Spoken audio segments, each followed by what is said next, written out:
Welcome to our continuing series, Fine Poetry. Today we continue with the poems of Matthew Arnold, Part 2. My Serenus.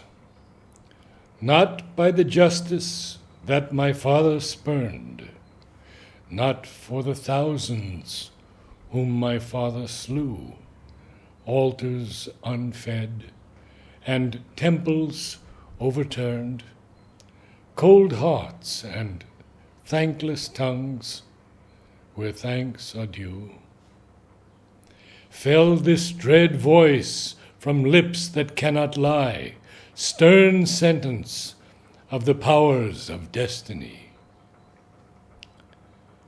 I will unfold my sentence and my crime. My crime that, wrapped in reverential awe, I sat obedient in the fiery prime of youth, self-governed at the feet of law, ennobling this dull pomp, the life of kings, by contemplation of diviner things. My father loved injustice and lived long. Crowned with gray hairs, he died, and full of sway. I love the good he scorned, and hated wrong. The gods declare my recompense today. I looked for life more lasting, rule more high. And when 6 years are measured, lo, I die. Yet surely, O my people, did I deem man's justice from the all-just gods was given, a light that from some upper fount did beam, some better archetype whose seat was heaven, a light that shining from the blessed abodes did shadow somewhat the life of gods. Mere phantoms of man's self-tormenting heart, which on the sweets that woo it dares not feed, vain dreams which quench our pleasures then depart, when the duped soul, self-mastered, claims its meed. When on the strenuous just man heaven bestows crown of his struggling life, an unjust close. Seems it so light a thing then, austere powers, to spurn man's common lure, life's pleasant things? Seems there no joy in dances crowned with flowers, love free to range, and regal banquetings? Bend ye on these indeed an unmoved eye, not gods but ghosts in frozen apathy? Or is it that some force too wise, too strong, even for yourselves to conquer or beguile, sweeps earth and heaven and men and gods along, like the broad volume of the insurgent Nile? And the great powers we serve themselves may be slaves of a tyrannous necessity. Or in mid-heaven, perhaps, your golden cars, where earthly voice climbs never, wing their flight, and in wild hunt, through mazy tracts of stars, sweep in the sounding stillness of the night. Or in deaf ears, on thrones of dazzling sheen, drinking deep draughts of joy, ye dwell serene? Oh, wherefore cheat our youth if thus it be, of one short joy, one lust, one pleasant dream, stringing vain words of powers we cannot see, blind divinations of a will supreme, lost labor, when the circumambient gloom but hides, if God's careless of our doom? The rest I give to joy, even while I speak, my sand runs short, and as yon star-shot ray, hemmed by two banks of cloud, peers pale and weak, now, as the barrier closes, dies away, even so do past and future intertwine, blotting this 6 years' space, which yet is mine. 6 years, 6 little years, 6 drops of time, yet suns shall rise, and many moons shall wane, and old men die, and young men pass their prime, and languid pleasure fade and flower again, and the dull gods, behold, ere these are flown, revels more deep, joy keener than their own. Into the silence of the groves and woods I will go forth, though something I would say, something, yet what I know not. For the gods, the doom they pass, revoke not, nor delay, and prayers and gifts and tears are fruitless all, and the night waxes and the shadows fall. Ye men of Egypt, you have heard your king. I go and I return not, but the will of the great gods is plain, and ye must bring ill deeds, ill passions, zealous to fulfill their pleasure, to their feet, and reap their praise, the praise of gods, rich boon and length of days. So spake he, half in anger, half in scorn, and one loud cry of grief and of amaze broke from his sorrowing people.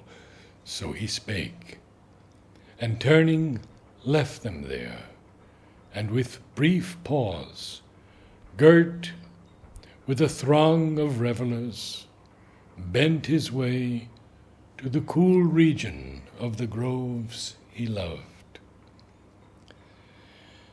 There, by the river banks, he wandered on, from palm grove on to palm grove, happy trees, their smooth tops shining sunward, and beneath, burying their unsunned stems in grass and flowers, where in one dream the feverish time of youth might fade in slumber, and the feet of joy might wander all day long and never tire.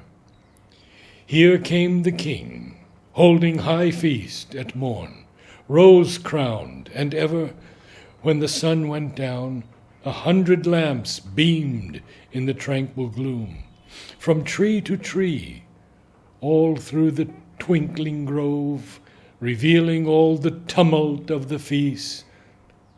Flushed guests and golden goblets foamed with wine, while the deep burnished foliage overhead splintered the silver arrows of the moon.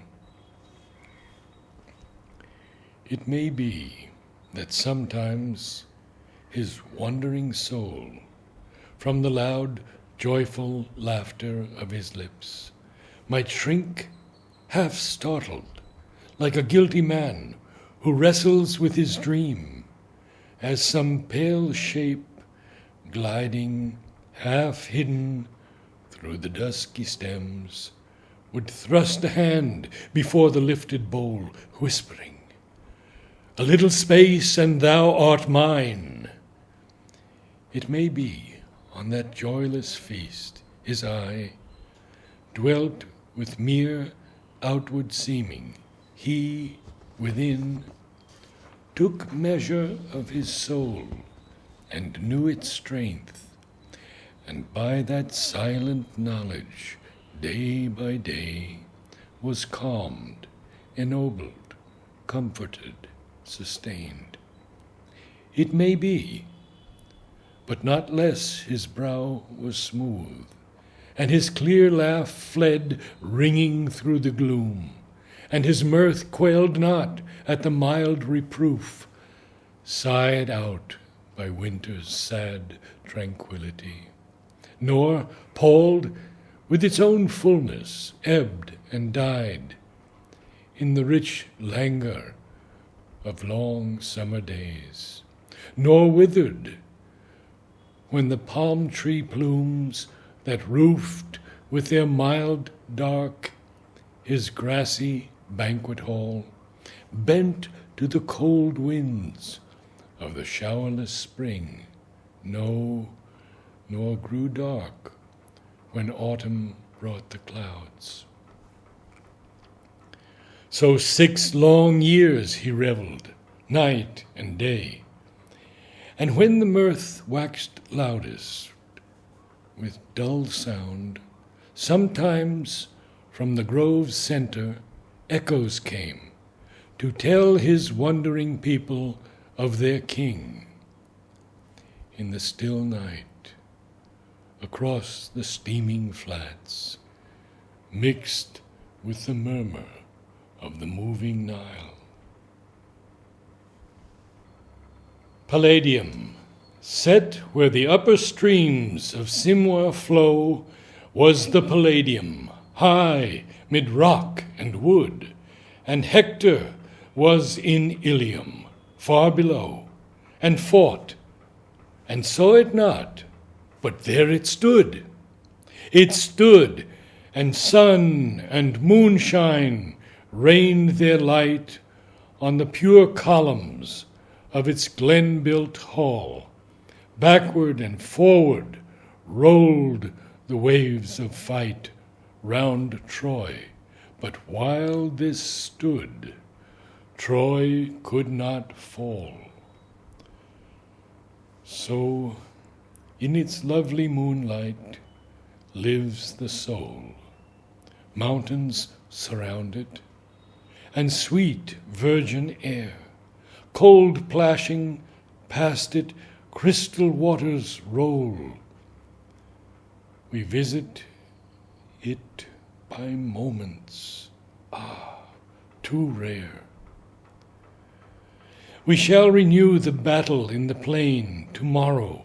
Red with blood will Xanthus be. Hector and Ajax will be there again. Helen will come upon the wall to see. Then we shall rust in shade or shine in strife, and fluctuate twixt blind hopes and blind despairs, and fancy that we put forth all our life, and never know how with the soul it fares. Still doth the soul, from its lone fastness high, upon our life a ruling effluence send. And when it fails, fight as we will, we die. And while it lasts, we cannot wholly end.